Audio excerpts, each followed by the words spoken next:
अगर मैं आपसे कहूं कि अयोध्या में भव्य राम मंदिर बनने के पीछे एक बहुत बड़ा रोल एक मुस्लिम महिला का है तो क्या आप यकीन करेंगे? शायद नहीं, लेकिन सच ये है कि एक मुस्लिम महिला के हक की लड़ाई का डायरेक्ट कनेक्शन अयोध्या में भगवान राम के मंदिर के साथ है।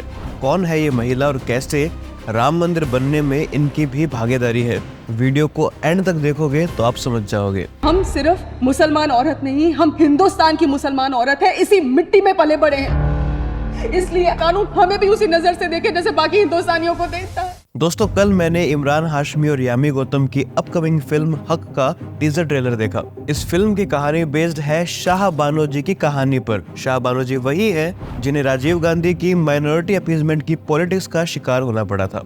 दोस्तों, भारत के इतिहास में फरवरी 1986 के 2 हफ्ते ऐसे थे जिन्होंने देश की सियासत की दिशा और दशा हमेशा के लिए बदल दी। सीधा 1975 में चलते हैं। ये कहानी है मध्य प्रदेश के इंदौर की एक मुस्लिम महिला की। इन महिला का नाम शाह बानो था, जिन्होंने अपने गुजारे भत्ते के लिए, अपने मेंटेनेंस के लिए कोर्ट में केस फाइल किया था। शाह बानो जी की शादी 1932 में मोहम्मद अहमद खान से हुई थी, जिनसे उन्हें 5 बच्चे हुए, जिनमें 3 बेटे और 2 बेटियां थी। लेकिन 1946 में उनके पति ने हालिमा बेगम नाम की एक महिला से दूसरी शादी कर ली थी, बिना उन्हें तलाक दिए। उसके 29 साल बाद 1975 में अहमद खान ने बिना तलाक दिए शाह बानो जी को घर से निकाल दिया। शुरू में तो अहमद खान शाह बानो को 200 रुपए पर महीना मेंटेनेंस के रूप में देते थे, लेकिन 1978 से अहमद खान ने वो भी देना बंद कर दिया। मजबूर होकर शाह बानो जी ने सेक्शन 125 सीआरपीसी के तहत केस फाइल किया।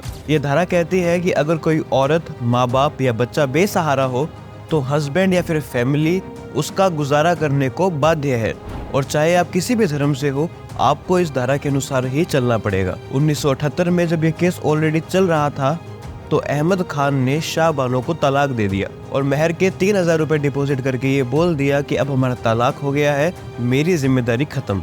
इस पर निचली अदालत ने ये फैसला सुनाया कि अहमद खान 25 रुपया पर महीना गुजारा भत्ता यानी मेंटेनेंस के लिए शाह बानो को देंगे।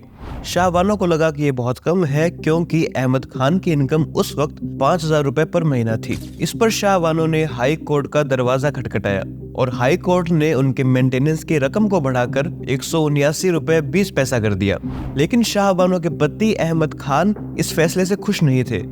वो इस फैसले को चैलेंज करने के लिए सुप्रीम कोर्ट पहुंचे। वहां उन्होंने ये दलील दी कि मुस्लिम पर्सनल लॉ के हिसाब से सिर्फ इद्दत पीरियड यानी डाइवोर्स के 3 महीने बाद तक ही खर्च देना होता है या फिर गुजारे भत्ते के लिए मेंटेनेंस देनी होती है।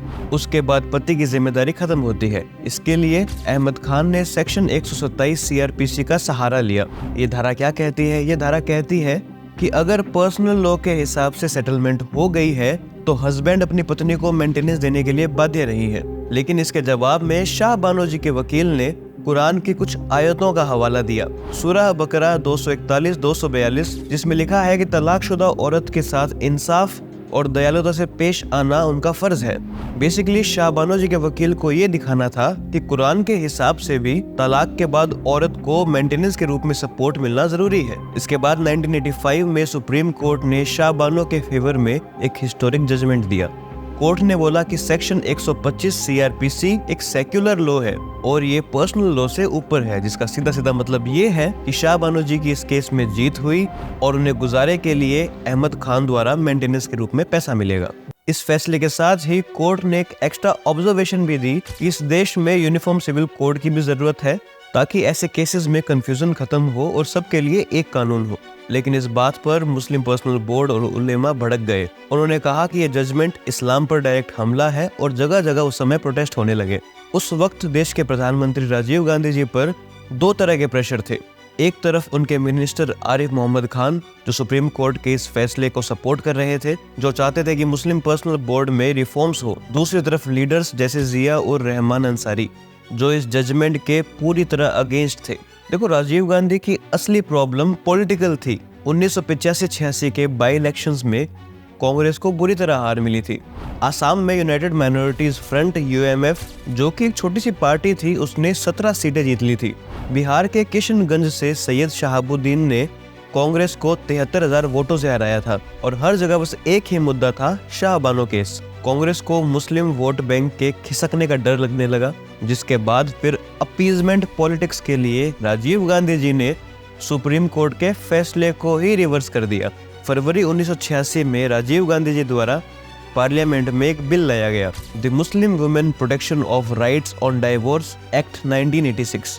इस लॉ के बाद मुस्लिम औरतें सीआरपीसी 125 के तहत मेंटेनेंस क्लेम नहीं कर सकती थी। हस्बैंड की जिम्मेदारी सिर्फ इद्दत पीरियड तक थी, यानी 3 महीने तक।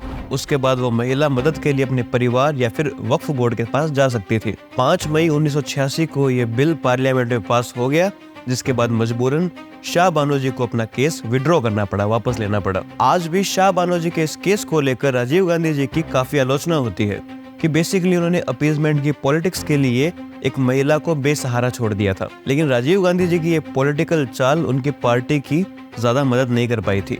कंजर्वेटिव मुस्लिम्स राजीव गांधी के इस बिल से काफी खुश थे, लेकिन देश की हिंदू मेजोरिटी इस बिल से और कांग्रेस की माइनॉरिटी अपीजमेंट की पॉलिटिक्स से इस हद तक नाराज हो गई थी कि 1 फरवरी 1986 को फैजाबाद जिले के जज के आदेश पर बाबरी मस्जिद का ताला खोल दिया गया और हिंदुओं को रामलला की पूजा की अनुमति मिल गई। ये कदम राजीव गांधी के सरकार के इशारे पर माना जाता है ताकि हिंदू नाराजगी को शांत किया जा सके। अब ये बटरफ्लाई इफेक्ट है या फिर शाह बानो की हक की लड़ाई? शाह बानो का केस अयोध्या में बने भव्य राम मंदिर से डायरेक्टली लिंक्ड है। अगर शाह बानो कोर्ट ना जाती, अगर राजीव गांधी तुष्टीकरण की राजनीति ना करते, तो ना जाने और कितने सालों तक राम मंदिर और बाबरी मस्जिद का विवाद और खिंचता।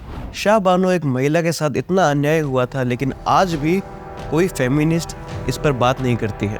फेमिनिस्ट को मनुवाद से आज़ादी चाहिए, उन्हें आरएसएस से आज़ादी चाहिए, उन्हें हिंदुत्व से आज़ादी चाहिए, लेकिन वो कभी भी 3 तलाक या फिर हलाला जैसे प्रैक्टिसेस पर सवाल नहीं करती।